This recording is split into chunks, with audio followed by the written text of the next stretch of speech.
The thoroughbred is a magnificent animal, bred for speed, bred to compete, the sport of kings.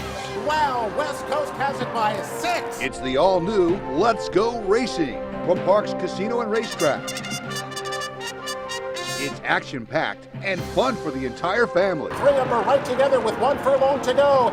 Let's Go Racing is brought to you by the Pennsylvania Thoroughbred Horsemen's Association. It's fun to see them run. I don't think that his advisors, Governor Wolf's advisors, have really analyzed what this means to the economy of this state, and I think it would be devastating. It may take a year or two, but I think it would be devastating. And we'll have more for Peter GIANGIULIO and Trader Butch Reed here as we continue through the show. And we welcome everybody to this week's edition of Let's Go Racing. Dick, on the show today, it's more 3-year-old split divisions of the Risen Star from the fairgrounds. We'll also head to the Southwest Stakes at Oaklawn as their Derby trail begins. The 4-year-old beginning for Math Wizard, the Pennsylvania Derby champion. He was in action at the Razorback Stakes at Oaklawn Park. And also, Dick, will take a look at the fast 3-year-old for John Service, Dreams Untold, who was in action at Laurel, as they had a number of big stakes on their program. Hi, everybody. Keith Jones down on the beautiful first floor. My friend Dick Girardi. And, Dick, we got lots to get to. Yes, we do. And as we get toward the end of the program, we're going to introduce the fans to a young 3-year-old out of the Bob Baffert barn. Charlatan, yes. Don't forget the name. Water before you gotta stay with us over the next 30 minutes. Junior if you haven't seen that, you're going to want to see that later. Dick, let's get right to the racing action here. We're going to start at Laurel with the Miracle Wood. It's a 1-turn, 1-mile race for $100,000 for 3-year-olds. Dick, we talked about him on the show before. At number 3, Dreams Untold, in for John Service at 3 to 5. And Dick, he is a young 3-year-old that definitely has some talent. Yeah, his maiden breaker on January 4th was as good a race as been run here so far in 2020. Wins by 14 1/4. 89 buyer. And what's exciting about it is this horse is by Smarty Jones and owned by Pat Chapman's Someday Farm. Irad Ortiz in to ride, and we are really, if there's ever a horse we hope does well, it's Dreams Untold. Well, that tells you something that Irad's coming in. Dick, number 1, Lebda's second choice here at 7 to 2 for Trader Claudio Gonzalez, one of the high percentage guys in Maryland. Yeah, one of the high percentage guys, and this was a horse who was in the Joe Bessaker dispersal. I know Joe really hated to part with this one, but he sold almost all of his horses at Timonium in December. 3 to 5 on Dreams Untold, the blue and white of Someday. Here's the call. Off in the Miracle Wood, and a terrible beginning for Dreams Untold. Dreams Untold stumbled, went to his knees right at the start, is last of the ball. Lebda's going to the lead from that inside draw, so it's Lebda with New Commission sent up for early speed, and Albert Park is also there too. Bernie's on fire at the outside, the 4-path racing along in the 4th position, and they're followed by, next is Romanoff, another 8 or 9 lengths back is Amen Corner, and Mine Not Mine, and Dreams Untold is last of them all, now some 20 lengths off that pace, maybe a little more, as they charge on with the far turn. A rapid-fire pace from Lebda. Lebda has a 2-length lead into the far turn run with Bernie's on fire and Romanoff on the outside in 3rd position. New Commission ridden along but drops back off the pace now, and then Albert Park is next. Dreams Untold is making a massive move on the inside. Dreams Untold all the way up to 4th. Dreams Untold surging up there in the 4th position, and now within 3 of the lead. Now 2nd at the top of the stretch. Lebda, Dreams Untold, has moved to 2nd as they make the turn for home. Has 2 lengths to make up and a 1/4 mile left to go. It's a long run into the 2nd wire finish. Lebda, Dreams Untold have done the best, but Lebda's kicking away with Alex Cintron. Dreams Untold has run a big race, but now faltering a little bit. And then it is Mine Not Mine, the far outside. Amen Corner's trying to pick up a share. And down to the inside is Romanoff. It's Lebda and Alex Cintron. Well, Dick, what could go wrong did go wrong for Dreams Untold. It actually started before they got to the gate. He was fractious before going in. He goes to his knees at the start. Dick, he's about 1,000 lengths behind. Dick, he makes this huge run, and I mean a huge run on the far turn. And, of course, levels off late and backs out of there. But, Dick, break down this performance. Yeah, it was a powerhouse performance. I mean, as you said, Keith, the horse was fractious prior to getting into the gate. That's happened in all the starts. What hasn't happened is he broke so poorly And then, look, Irad Ortiz doesn't make many mistakes, but he just needed to relax for a little longer. Unfortunately, the horse went inside. He just took off on him. Right. And if you can harness that move over a little less period of time, this horse is a potential stakes winner because horses don't run like that. John wasn't thrilled with the ride, but I will tell you this. After the race, Irad said to John, let me know when this horse is running again. I want to ride back. Whether he comes up north or not, I don't know. But John's thinking an allowance race, maybe a stake at Laurel, but nothing that happened is going to suggest to John that this isn't still a really good horse. Ended up, Joe Besker's horses, former horses, ran 1-2, led the win, and Mine Not Mine, who was bought by our guys, LC Racing and Cash is King, ran a strong second in the race. Now, it wasn't very fast. It was only a 74, and I still do think the best horse in the race was Dreams Untold. Well, we'll keep our eyes on Dreams Untold as we go forward. Dick, we've talked about it on the show the last couple of weeks, all of the goings-on up at Harrisburg involving the industry, the horse racing and agricultural industry. Well, let's get more on that from Castle Rock Farms, Peter GIANGIULIO. If you would talk to Paul O'Loughlin from Northview or Glenn Brock, who book a lot of mares, they said that the bookings have stopped while people figure this out. But that's just the tip of the iceberg. That's not really the scary part about this proposal. The scary part about this proposal is what it would mean to the economy of Pennsylvania. Now, we get this money in. It doesn't stay with us. We get the money in, we spend it. We have employees, yes, but all of the supportive industries, the feed, the blacksmiths, the vets, and then the people they employ. And it goes on and on and on. The mushroom people are in touch with me. Giuseppe Mushrooms is not happy about the fact that if we go out of business, not just us, but this industry, their material is gone. And it would affect that. And Dick, Peter, really one of the great guys in the sport. Absolutely. We've both known Peter for quite a long time. We're going to head to our first break. We come back here on Let's Go Racing. Butch Reed is going to join us. He'll talk about the issues as well. We'll be right back with Butch after this. It's going to be a tough fight, but we're enthused, and the crowd is really behind us, I think. Racehorses are pampered. Treated with care and loved. Nothing is more important than their health and their safety. We do right by them, And they do right by us. the hard-working folks Who proudly earn our living. In Pennsylvania's horse racing, and breeding industries. Horse racing is a lot of fun. but it's so much more. It provides tens of thousands of jobs, Jobs and billions in economic impact each year. all across the Commonwealth. Horse racing in Pennsylvania. It's a winner. Looking to join the thrill and excitement of thoroughbred racehorse ownership? Pewter Stable can get you started. With more than 25 years of experience under the leadership of Greg and Kate DeMasi, Pewter Stable is one of the industry's leaders in racing partnerships, winning hundreds of races and millions of dollars at racetracks all over the Mid-Atlantic, including New York. No markup, no management fees makes our partnerships unique and affordable. We are Pewter Stable. Did you know absolutely no taxpayer dollars support the Pennsylvania horse racing industry? In fact, racing generates $1.6 billion that pays taxes, creates jobs, and more, right here in Pennsylvania.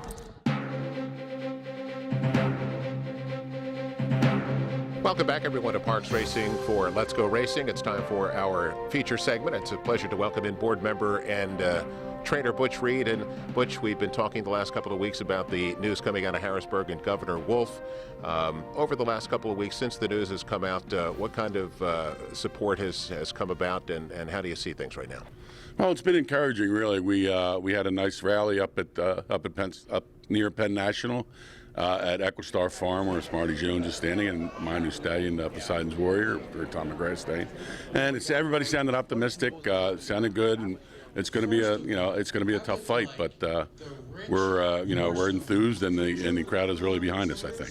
We've talked about so many issues about how many things this would affect, and it would just have not only a great effect on horse racing, but the entire agricultural industry here in the Commonwealth. No doubt about it. I mean, I'm here because of the slot money, and I've got 15 people working for me, and I've got clients that are all Pennsylvanians. Everybody's rented homes, bought homes in the area.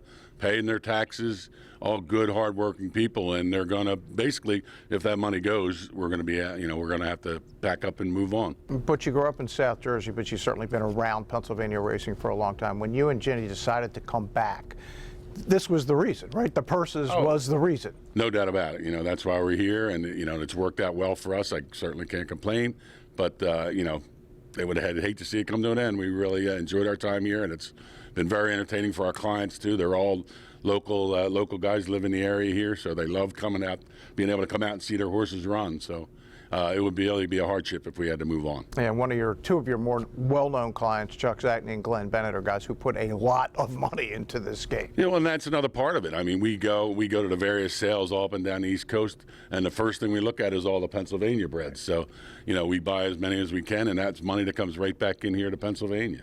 Butch, you've been up in New York with a couple of your high-profile horses, Monday Morning Quarterback and Johnny Red. Tell us about those two. Yeah, two nice horses we bought down, one being a Pennsylvania bred that we bought down at Timonium, and they both turned out very well for relatively inexpensive horses. I think we gave $25,000 a piece for them. Monday Morning Quarterback jumped up and won the stake, a little stake down in Maryland for us. But and then he was fourth in the Withers, but making a couple of mistakes. So we've decided to give him a little time off down at Barry Eisman's place in Ocala. And just because he's such a big horse, he was 1,200 pounds on the scale down at Laurel. So, we decided to let him mature, let him fill out, hopefully not fill out too much more, but, let him grow into that big body a little bit and point for the Pennsylvania Derby. That sounds great, Butch, but thank you for taking a few minutes with us this morning. And I know we all have more than a half an eye on Harrisburg. We have at least a full eye, if not two. So we'll check in with you and keep us updated. Sounds good. Yep. It's going to be a long battle, but I think we're up to it. And we got a lot of people on our side. So. Well, let's get to our national coverage now. It's brought to you by Chapman Auto Group. Unless our emblem is on the back of your car or truck, you probably paid too much. And we start our national coverage at the fairgrounds with not one, but two runnings of the Risen Star Stakes. Dick, there was a lot of interest in the Risen Star this year, both at 9 furlongs. We'll start with the second edition. Dick, number 8, Anno D'Or, is the even money favorite here for trainer Blaine Wright. Now, Dick, he's a son of Medaglia d'Oro, was beaten in photos in both the Breeders' Cup Juvenile and the Los Al Futurity. Yeah, I actually thought his Los Al race was the better of the two. The Breeders' Cup is the one that's going to get more play because it was the Breeders' Cup, but boy, Storm the Court, he's just a horse who happened to win. I thought his second behind 1,000 Words, one of thousands of Bob Baffert live 3-year-olds, was really impressive. Yeah, those were tight photos and two, again, tough beats for him. The 11 Mailman Money, the second choice 5-1 for trainer Brett Calhoun, a son of that Golden Sense. Dick comes in 2 for 2, his first stakes appearance. Yeah, 2 for 2, and looked good doing it, especially the last one where he won it by almost. And Dick, there's a local horse in here, number 12, New York Traffic. He's a gray horse, expected to be toward the front. 11-1 now out of the Saffie Joseph barn. And John Finelli, our buddy, owns his part owner here, along with our man Chuck Zatney. Yeah, it's John and Chuck and Glenn Bennett, and they're all getting together, and it's very cool. And Saffie Joseph was the trainer of Math Wizard, and it's always nice to see the guys with a live 3-year-old. Here's the second division of the Risen Star, but we're going to show it first. Yes. So here's the call.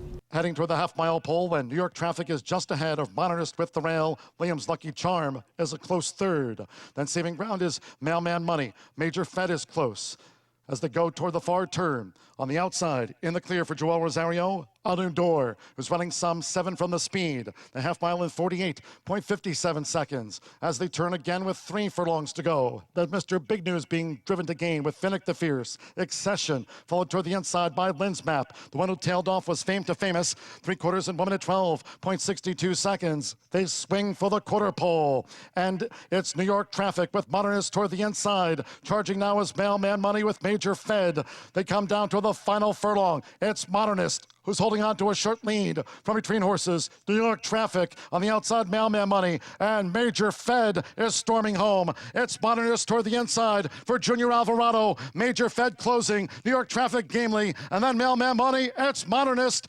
Well, Dick, New York Traffic really battling the whole way. Indeed. Modernist, the horse on the inside out of the Bill Mott barn, looked like maybe the inside of the track was pretty good. Better. Yeah. Modernist ends up going on to win here by a length, pays $27.60 to win. Number 7, Major Fed, a good late run, middle of the racetrack for second. And Dick, New York Traffic never gave up. In fact, he was coming on again at the end. He finishes a very good third. Dick, this division, as we'll see, was a little bit slower than the first division, but tell us about this one. Yeah, it's an 84 buyer, but look, I think they got to be pleased. New York Traffic runs third in that race, and if you go back to the Parks Juvenile, Keith, on November 5th, New York Traffic is fourth in that race behind a pretty good 3-year-old named Mischievous Alex, who's gone on to win the Swale for Chuck and Glenn, and will come back in a Gotham trained by John Service. Well, let's go back now and take a look at the first division of the Risen Star. Another big field, and Nick, they couldn't settle in on a favorite here because the lowest price is 3-1. That's number 2, Silver Slate. His son of Heart spun it out of that Steve Asmussen barn. Dick, he was second last time out in the Lecomte. He was second in the Lecomte to Enforceable, who's one of the really well-bred 3-year-olds of the year, and Asmussen's got 3 in here. You had to take your pick of which one you like. You mentioned Enforceable. He is also 3-1. He's out of that Mark Cassie barn, a son of Tappet, as you mentioned, very well-bred. He's been a busy horse. He's been on the track a lot, and Dick, he rallied from well back to win the Lecomte. He did, and looked really good doing it, I thought, because it wasn't super hot pace. The horse just came rolling like, hey, the more distance, the better for Enforceable and Mark Cassie. Let's now take a look at the first division of the Risen Star. Here's the call. Mr. Monomoy leads 3/4 length to Blackberry Wine. Digital is right there biding his time in third. 3/4 length to Ready to Roll in fourth. Silver State is 7 from the leaders. Joined out wide by Shaw Shake Me Up with inside a half mile to go. Enforceable is 9 from the front and behind horses. Scabbard is wide. Perfect Revenge. Farmington Road. Moon Over Miami is being driven to gain after a half mile in 48.57 seconds. They turn again. 3 furlongs to go. And Blackberry Wine makes a move on Mr. Monomoy. And these two together coming toward the quarter pole. Digital is right there. Digital is gaining ground. Ready to Roll, and Silver State springs into action on the far outside. And Enforceable follows Silver State into the stretch. 3/4 in 1 minute 12.85 seconds. It's Mr. Monomoy driven by Florent Giroux. Turn back Blackberry Wine. Here's Digital, who's charging now. Silver State then on the outside. Enforceable needs to lift. They come down toward the final 16th with Florent Giroux. It's Mr. Monomoy. Well, Dick, we talked about the Lecomte. Enforceable and Silver Slate ran 1-2. Well, who was third in the Lecomte? But how about Mr. Monomoy? He didn't make the lead of the Lecomte. This time he did, Dick, and he ended up drawing out at the end. We win by 2.5 and paid $17 to win. Dick, he looked good drawn out here. This is a half to Monomoy girl, so pretty good bloodlines here. And I love the tactics right to the front. Florencio is a really good front-running rider. He's real good on the turf. He's really good on everything. Right. But man, when they're smart. Brad Cox is one of the smartest tactical guys out there. They had an advantage. They took it. Never looked back. Mr. Monomoy with a 92 in the faster division of the Risen Star. Well, Dick, the Razorback handicap. Let's go to Oaklawn. Let's do it. How about a grade 3 race, 1 mile and 1/16? It's the older handicap horses in a big pot here, $500,000, Dick. Another very competitive field here. Number 6, Warriors Charge, is the 3-1 choice for trainer Brad Cox. Dick, he wears some familiar colors. Indeed he does. 10 Strike Racing, our man Marshall Graham, and they made a great purchase with this horse. Remember, they supplemented this horse to the Preakness last year for a big number, ran a really good 4th. Then he missed the whole summer. He colicked really badly. They were very concerned, brought him back off the layoff on the 18th of December, won, and Marshall immediately said, we're going to Oaklawn. They're pointing right for this race. He's obviously shown his talent before, and here he comes back, his second start since the Preakness. Second choice, number 3, Bank It, is 4-1 for some guy named Steve Asmussen. Dick, and he started his 4-year-old season taking he had a 4-month layoff, then came back and ran big in his 4-year-old debut. His numbers keep getting better. He had a 97 last time, a career best fire figure. And look who's in here, number 2. It's Math Wizard, the Pennsylvania Derby winner. He's 5-1 for Safi Joseph. And Dick, he's going to be running from off the pace. And we've seen when he's at his best, he kicks in with a big late run. Yeah, he is going to come from off the pace, and he beat all of the 3-year-olds in the Breeders' Cup Classic. The problem was, of course, he was 15 lengths back of the winner when Vino Rosso ran out the TV set. They wanted to run in that Saudi Cup, but ended up not getting an invite. So this was, really, they had a Saudi owner. Still, John Finelli and the guys still couldn't get an invite, but we love Math Wizard. What a great story. $500,000 in the pot here. Let's take a look at the call of the Razorback. An eventful first quarter mile of the 61st Razorback Handicap. Warriors Charge had none of that, though, and he's 3/4 of a length in front of Jovia in second. Pioneer Spirit now recovers to race third at the rail, and he moves up and puts his white blinkers into second. 2.5 lengths to Snapper Sinclair. Bankett's at the rail fifth with 4 to make up. Then comes Bravazzo and Exalting. Between horses, Guest Sweet. To the outside end, Math Wizard. Then Rated R Superstar, and Campaign is 15 lengths last as they they leave the backstretch with Warriors Charge 3 furlongs from the money. Warriors Charge, high cruising speed out there. Jovia and Pioneer Spirit together second and third. Bankit slips off the rail and comes on fourth, and here's Bankit within 2 of the front. Bravazzo is outside of him. Top of the stretch, Warriors Charge has the lead. Bankit is beginning to run after him in second. To the outside, and Snapper Sinclair, his stablemate, and they run to the top of the stretch in the Razorback, and Warriors Charge still leads. Snapper Sinclair and Bankit alongside, and here's Bankit to take over the lead from Warriors Charge. Warriors Charge is going to battle right back. Bankit outside, Warriors Charge inside. Look at him throw down. Warriors Charge, Bankit, Warriors Charge, yes! Dick, you mentioned Florent Giroux and tactics and getting to the front. We knew Warriors Charge had speed. He got to the front, and Dick gets a big late challenge from Bankit. Here comes Asmussen again, and Ricardo Santana, but Warriors Charge dug in, held on, win it by a head, paid $8 to win. Bankit was second, and Dick Math Wizard made a small move on the far turn, but really didn't have much today. Yeah, he didn't. Now, it's the first race since the Breeders' Cup in November, so maybe he just needed one. I know there were some interruptions in the training schedule there, so we'll give him a pass. But, man, Warriors Charge is a neat horse, and love the fact that he looked like he was beat. Went 50 yards out, looked like the horse was going to go by him. He rebroke the last 16th of a mile in 6.06 seconds. That's serious running.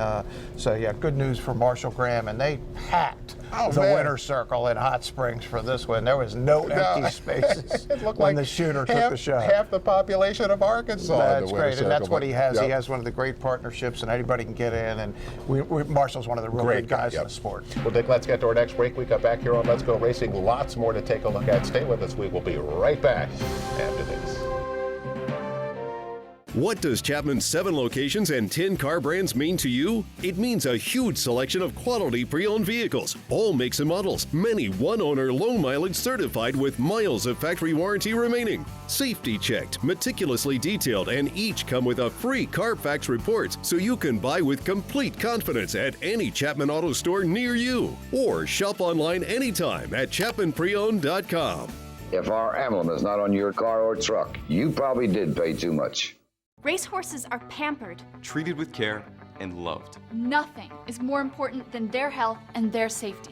We do right by them, And they do right by us. the hard-working folks, Who proudly earn our living. In Pennsylvania's horse racing, and breeding industries. Horse racing is a lot of fun. but it's so much more. It provides tens of thousands of jobs, Jobs and billions in economic impact each year. all across the Commonwealth. Horse racing in Pennsylvania. It's a winner.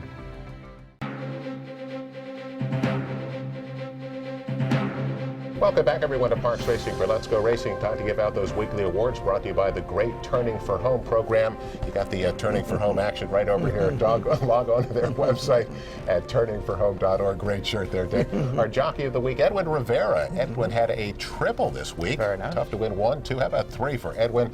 And our trainer of the week, Dick, we don't mention him enough. Marcus Zaletoff with another good start. He's 3rd in the early trainer standings. Had an excellent 2019. He's off to a good start. So Marcus is our trainer of the week.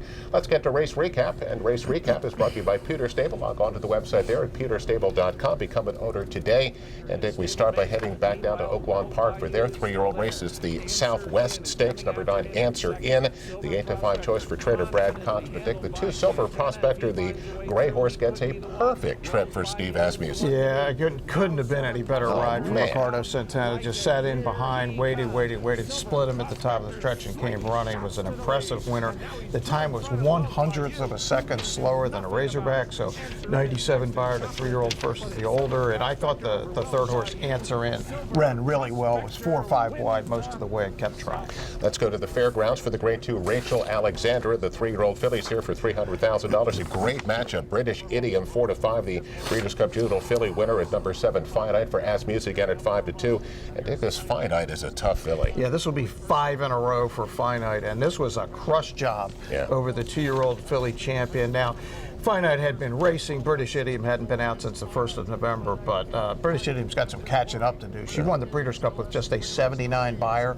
That's not going to do. Finite got a 90 and won like maybe she's among the best 3-year-old fillies in the country. Yes, Asmussen runs his young horses. You can see they definitely have some foundation. He's one of the very best at everything in the history of the sport. 5-2 on Finite, $740, a great win price there. And Dick, finally out to Santa Anita, the Grade 2 Santa Monica Stakes at 7 furlongs. The fillies at Bears horses. Dick, remember Patch, the one-eyed horse that ran in the Triple Crown races? Dick, here's another one, number 4, Hard Not to Love. She only has, again, one eye. She's 3 to 5 for our friends at West Point, and she's going to run big here in this Grade 2 race. She's going to run really big, trained by John Sheriffs, and just when I watched the race live, I go, whoa, it was just one of those that just say, man, that was impressive, and she was really impressive. That's that special equipment to cover up that eye, but pretty amazing. She can run. Yep, absolutely. Whether 2 eyes or 1 eye, she could really get it done. Well, let's take a look at Ion Racing this week. At Ion Racing, Dick, not a whole lot of you, but you love the Sunland Park Derby. I've always loved the Sunland Park. I'm sorry, it's the Mind That Bird Derby. Well, the Mind That Bird Derby. Do I love Mind That Bird? Get. It's one of my all-time favorite horses. That's Mind That Bird. We're going to wrap it up with news and notes. Some great stuff. We'll be back with that after this. Standing at Diamond B Farm in Mooresville, Pennsylvania is Flashback, sire of Eclipse champion 2-year-old filly, British Idiom. And new for 2020 is Grade 1 Man o' War Stakes winner, Boisterous. New track record setter at Gulfstream, Social Inclusion. Grade 1 grandson of Stormcat, Talent Search. Graded placed Eastwood. And the outstanding sire, Uptown Charlie Brown. All standing at Diamond B Farm. Did you know absolutely no taxpayer dollars support the Pennsylvania horse racing industry? In fact, racing generates $1.6 billion that pays taxes, creates jobs, and more, right here in Pennsylvania. This is Dr. Wayne Saunders with St. Luke's OMS. Change the way you live with dental implants. Get the look, feel, and function of natural teeth and be confident with your smile. Dental implants provide a foundation for replacing teeth in the most efficient and painless way possible. Whether you need a single, multiple, or full mouth dental implant, St. Luke's OMS provides big city dental implants close to home. Let our expert oral surgeons help you smile with confidence. To learn more, visit us at stlukesoms.com.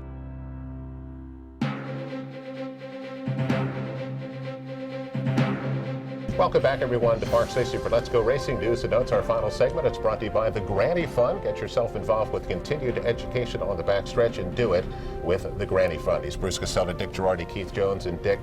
News and Notes. We mentioned passing sometimes, and this one really struck close to home for me. 90 years old, Bob Quigley, the former president of Garden State Park, who really, I owe my career to Bob. He hired me as the announcer at Garden State Park when basically I had no idea what I was doing.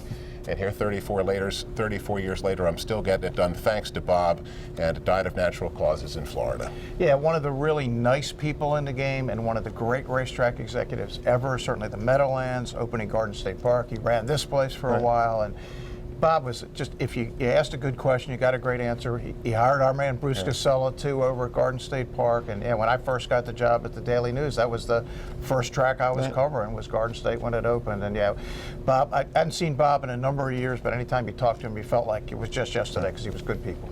I owe him my career. I hear you. Dick, Bob Baffert, 3-year-olds. Yes. This is a race from over the weekend in Santa Anita. Is this Justify again? What is this? Yeah, not only is it maybe Justify, and I sent Bob a text after this amazing animal just ran out of the TV Charlatan. Charlatan, the one word. And Bob has so many good 3-year-olds that he was at the Globetrotters game with his son instead of being at the race. How about a 105 buyer for Charlatan in his debut by Speightstown out of a distance mare, Authenticity. So this looks like he's got every chance. And what's interesting, first start on February 16th. Right. First start for Justified 2 years ago, February 18th. So when I did, I sent Bob a text. I said, is this Justified too? He says, don't know, but we're going to find out. So he'll be running in some of the big ones, and he's one of many, but this is the fastest 3-year-old so far of 2020. What a performance that was. I mean, 105. Justified, by the way, got a 104 in his debut, and everybody knows the rest of that story. Join us for live racing here on Saturday, Monday, and Tuesday at 12:55. We'll see you next week on Let's Go Racing.